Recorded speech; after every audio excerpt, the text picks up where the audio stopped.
Alors, je suis en noblisseur matière et j'ai créé en 2015 les créations messagères.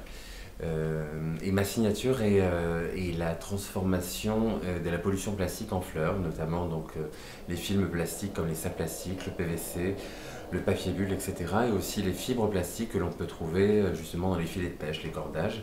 Donc je récupère en fait les propriétés techniques intéressantes de ces matériaux que je travaille à la manière des métiers d'art, donc par diverses techniques que j'ai élaborées moi-même pendant plusieurs années. Chaque fleur a un patron spécifique. Qui est découpé dans du carton recyclé. Ensuite, ces patrons sont apposés justement sur ces matières qui me permettent de découper X modèles justement de pétales qui ensuite va être totalement retravaillé. Là, par exemple, on a une première base de travail, comme on peut voir ici, où je reproduis en fait toutes les nervures que l'on peut retrouver dans les pétales.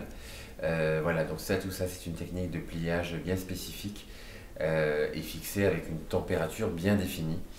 Ici on voit le résultat final, voilà, qui est ce sera une variété de Clematis petroliferus. Donc là il y a tout un travail justement, on retrouve le travail des pétales totalement nervurés.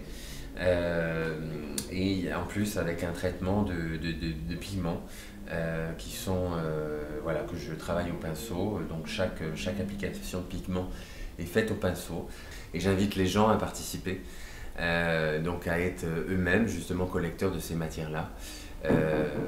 Voilà, donc il y a un point de collecte qui est situé aux Ateliers de Paris, à la Galerie des Ateliers de Paris, donc où les gens sont invités tout simplement à déposer les matières dans ce point de collecte qui ensuite sera transformé par mes soins. Je propose également aux marques de traiter en fait leurs déchets matières, donc de valoriser n'importe quel type de matière. Donc là, ma signature, c'est la pollution plastique, mais concrètement, je travaille également pour certaines marques de luxe avec le cuir, avec aussi du textile. Pour le moment, ces fleurs sont encore rares parce qu'elles sont faites elles sont faites par mes soins à la main et c'est une conception qui est plutôt assez longue. On peut les trouver donc dans mon atelier où j'invite les gens à venir sur rendez-vous. Il y a une boutique qui me distribue qui s'appelle le Front de Mode et après ça commence doucement à se distribuer.